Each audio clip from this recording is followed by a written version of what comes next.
What's up, guys, and welcome back. So, this weekend, the Shorter volleyball team traveled up to Cleveland, Tennessee to take on the Lee University Flames. They came away from that game with a 3-1 win. Wasn't able to keep up with the game, but from what I saw from the box score and live stats, and also from talking to some of my friends on the volleyball team, we played really well. If I'm not mistaken, we won the first set and the second set, lost the third set, and then ultimately won the fourth set to win the match. But if I'm not mistaken, the sets that we won in the first and second, we won by like four or 5 points.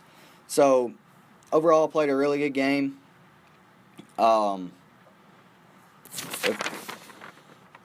There was the standings from last week in volleyball, because there's a few changes, but the standings from last week were West Florida was in first place, UNA, West Out, Lee, Valdosta State, UAH, Shorter, Montevallo, Christian Brothers, Union, Mississippi College, Auburn, Montgomery, and then West Georgia. And then this week, West Florida, UNA, West Florida's in first, UNA's in second, West Al's in third, Lee's in fourth.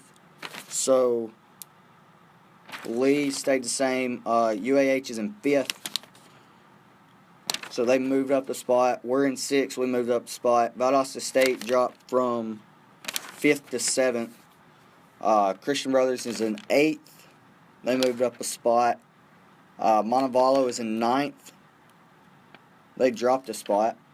Mississippi College is in 10th. They moved up a spot. Union's in 11th. They dropped a spot. And then West Georgia is in 12th, and Auburn Montgomery's in 13th, and they basically just switched positions in the conference standings. So, big win this weekend for the Lady Hawks volleyball team. Obviously a road win, especially in conference, but just a road win in general is big, not only for your team, but it can also help in the standings, as it proved, considering Shorter moved up a spot. But coming up here for the remainder of the month of October, 13th and 14th, the volleyball team will be traveling to Hoover, Alabama to play in the GSC SSC crossover tournament. 17th, they'll be back home to take on Auburn Montgomery. The 20th, which is a Friday, they'll travel to West Georgia to take on West Georgia. 27th, they'll host University of West Florida. 28th, they'll host Valdosta State. And then on Halloween night, the 31st, they'll host Lee. So some big games coming up here to round out the month of October for the Shorter volleyball team. The tournament in Hoover this weekend that they'll be playing in, from what I've been hearing, the SSC has a really good conference, so it'll be a good chance to, shouldn't really say relax, but sort of kind of relax since they're not conference games. Take a break and work on some things that they need to work on and get ready to finish out the season strong in conference play. This tournament's kind of like a Division I football team playing an out-of-conference opponent toward the end of the year to basically get another game in, but to also work on some stuff and not really affect how they are in the conference. But I encourage everyone to come out and support the team for the remainder of the year. They actually only have 6 more home games left. So I think we can make a run at the top. Obviously, West Florida. We play West Florida. Play West Florida twice coming up. So play the number 1 team in the conference twice. Don't play UNA anymore. But some big games coming up. So if you can, Shorter students come out, support them when they're at home. If you live close to where one of the road games is, be sure to go out and support them on the road. Coach Mosley's really done a great job once again putting his team in a position to finish high in the conference. If not, somehow find a way to move up and finish first in the regular season in the conference. We're going to take a quick break, and when we get back, we'll be discussing Shorter University football. Final score to that game was 42-14. It was a close game at halftime. It was 21-14 near the end of the half, and Gardner Webb had either a pick six or a fumble recovery for a touchdown, something like that, right before halftime, to make it 28-14. It kind of shifted the momentum of the game, and second half they ended up pulling away for the final score of 42-14. But as I said Friday during my show, football team's working hard. They're out there every morning at 4:30 in the morning practicing. So Coach Kelton's really turning the team around. They're playing better. Played better this week than they did last week, and heard it from Coach Kevin Sumlin, who, for those of y'all who don't know, he's the head coach at Texas A&M for their football team. He said that from their first game of the year to now that they've gotten better, and really in any sport, that's what you need to do is keep improving every week. Say you made a mistake on something last week, be sure that you correct that and don't make the same mistake this coming week. But even though it was a loss, I'm proud of the football team for how they played this weekend. As I said, made it a game in the first half, and then Gardner Webb just pulled away. But coming up here in the next few weeks to round out the month of October for the football team, this Saturday they'll be hosting the University of North Alabama at Barron Stadium. It's a 1 p.m. kickoff. Then the next week, on the 21st, they'll be taking on the University of West Florida for homecoming. That's, again, a 1 p.m. kickoff start. And then after the West Florida game, they'll have a short turnaround, play the University of West Georgia at West Georgia. That's also the GSC TV Game of the Week. So that game will be aired on ESPN3. And as always, you can tune in to 99.5 The Jock to listen to and keep up with all of the shorter football games that are going on. So, University of North Alabama this weekend, 1 p.m. kickoff. North Al always has a really good football team. So, if I'm not mistaken, they finished second in Division II last year, made it to the national championship, and played in the Snow Bowl. So really a tough opponent this weekend for the football team, but I believe that they'll come out, play hard, play with their hair on fire, as to say. We'll discuss more of like a preview Friday during the show, but Shorter drops game to Gardner Webb this weekend, 42-14. And they have North Al coming up on Saturday. We're going to take a quick break, and when we get back, we'll be discussing the Shorter men's and women's soccer team. Thank you all for tuning in. So this weekend, both the men's and women's soccer team were in action at home. Both teams took on the University of West Florida Friday night. Women's team, we'll start off with the women's and then get into the men. The women's team took on University of West Florida Friday night, lost that game 4-0, and then due to the weather that rolled in, they took on Valdosta State University Saturday instead of Sunday. They lost that game 3-0. I was actually ball boying for both the men's and the women's games Friday. So I was I guess you can say actively a part of the game, but both teams but the game Friday night, the women's team played well, played hard, just couldn't get the ball to bounce their way some. And then it also didn't help that they were having to play against 3 extra players because the officials for the game Friday night weren't very good. But to round out the month of October for the women's team, they'll be traveling to Montevallo University on the 13th, then to Auburn Montgomery on the 15th, and they'll be back home for Spring Hill on the 18th, West Al on the 20th, and then UAH on the 22nd. And the game against UAH on October 22nd is actually senior night. So I encourage everybody, even if you're off campus or if you're on campus and haven't been to a soccer game this year, be sure that you come to the one on October 22nd, senior night.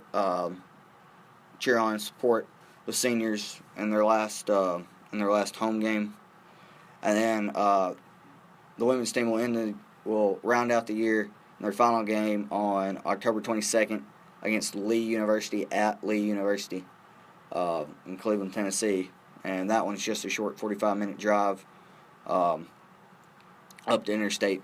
But the women's team played hard Friday, Saturday night. Just couldn't get the ball to bounce their way and pull out a win in that. Now on to the men's. The men's team Friday night lost 3-2 in 2 overtimes to University of West Florida. Once again, I was ball boy in that game, so I was at that game as well. And before I talk a little bit about the game, I just want to give a huge shout out to Jordan Edsio and Sean Carpenter, and also Timmy Dowd. The 3 of them, along with the rest of the team, but the 3 of them really played their hearts out. Sean in goal played a great game, had a lot of great saves. And then Timmy for both goals that we had. Timmy was the one throwing it in from the sideline, so he got an assist from that. And then Jordan scored the second goal. It's actually the second goal of the second half for the Hawks to tie the game up. So, huge shout out to those 3 in particular, but also to the rest of the shorter men's team for battling hard all night and for about 25 extra minutes into the 2 overtimes. Hadn't really been to many soccer games, but if they've been playing like that all year, then sure their coach is extremely proud of them. They were supposed to play Spring Hill on Sunday, but that game got postponed due to the tropical storm that's rolling through right now. Not sure if the game's going to be made up. If I hear anything, I'll let all of you know on Friday. But to round out the month of October, for the men's team, they'll be traveling to Montevallo on the 13th, traveling to Auburn Montgomery on the 15th, and then they'll be back home for 3 games to round out the year. October 20th against University of West Alabama, October 22nd against Alabama Huntsville. That'll be senior night for the girls, and then on October 28th for their senior night against the University of Tampa. So just a few more games left for both the men's and women's soccer team. Be sure to come out and support them when you can, and if you can't, if you're unable to come to the game and actually support in person, every shorter sport has the live stats and or a live radio feed that you can find online at www.goshorterhawks.com. Go up to the little tab that they have, drop it down, pick which men's or women's sport you want to watch, or pick which men's and women's sport you want to keep up with. You can do live stats. Some schools that we'll do on the road will do live video or live audio, which will be radio or like a video feed. And some schools will do audio with a video feed, and some schools will just do video. So make sure you support both men's and women's soccer team as they round out their year here. We're going to take a quick break, and when we get back, we'll be discussing some Division I football.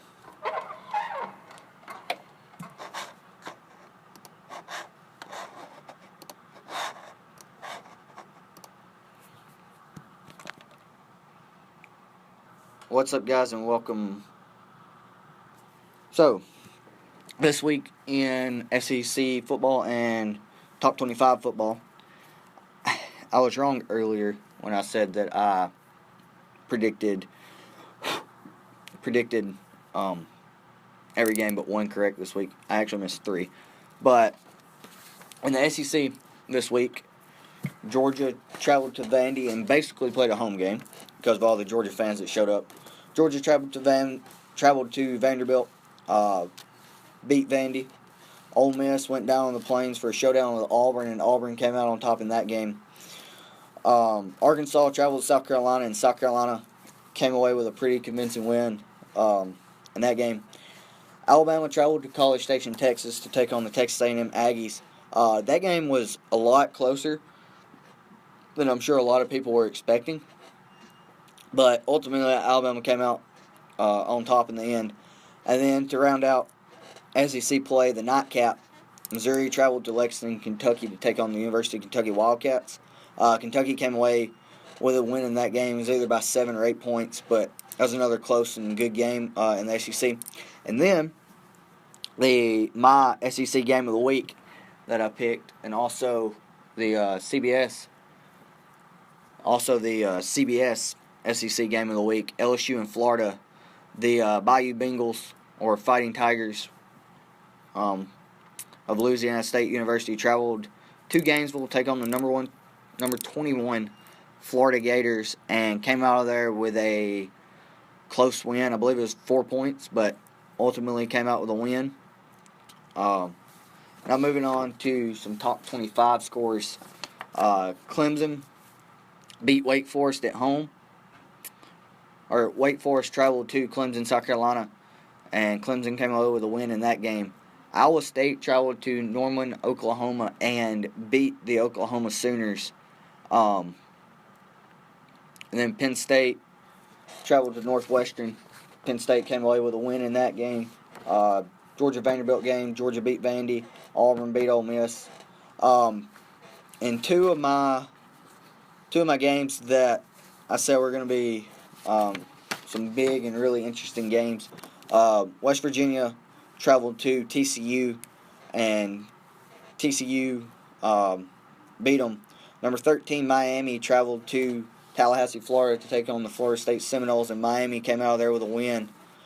I actually have some more going into the Iowa State game and also the Miami game, just like some little extra tidbits. LSU traveled to Gainesville, got a win over Florida. Notre Dame went to Raleigh, North Carolina, and beat University of North Carolina. Oregon State traveled to USC, number 14 USC, and USC came away with a win in that game. Alabama beat Texas A&M. Number 16 Virginia Tech traveled to Boston College, and Virginia Tech came out of there with a win.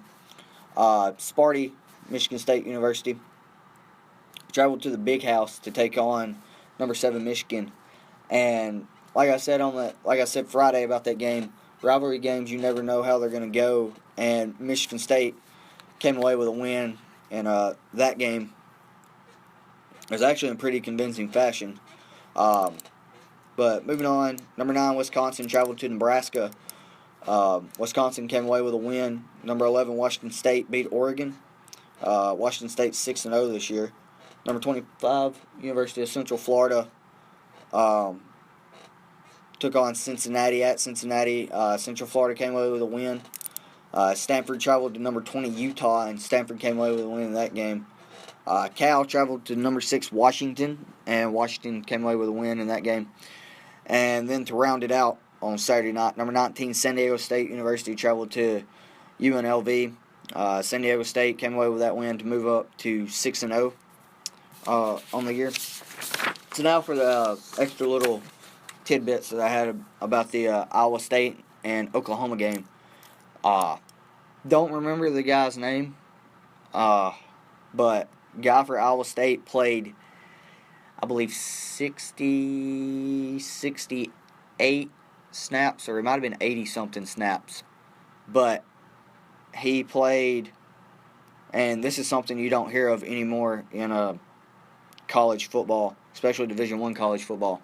But played a majority of his snaps on offense, had 5 special teams plays, and then the rest of them were on defense. So, and he's a quarterback too. Came into Iowa State as quarterback. So he played quarterback, played special teams, and also played defense. So he was I guess you can say he was a big part to the Iowa State upset over Oklahoma. And then also to round out the college football segment here, Mark Richt, who's former Georgia coach, now head coach at Miami, really showed how classy he is. Miami, after they beat Florida State at Florida State, wanted to plant the flag or something in the middle of the Florida State logo, or in midfield at Florida State, and Mark Richt came out and told his team to show some sportsmanship, show some respect, and not do anything like that. So he actually stopped them from planting their flag midfield. I've always been a fan of Mark Richt, even though I'm a Tennessee fan. Always liked him. Great Christian guy, great coach. But since the microphones here aren't working, we're going to go straight into closing comments. As I said earlier, playoff baseball's heating up. Big games today between the Astros and Red Sox and the Indians-Yankees. Trying to see if the Red Sox and Yankees can stay alive in the playoff hunt. But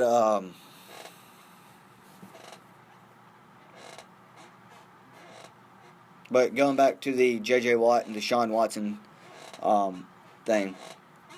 J.J. Watt, I heard him talking about it last night on Sunday Night Football on NBC, saying that he's kind of like a folk hero in Houston right now.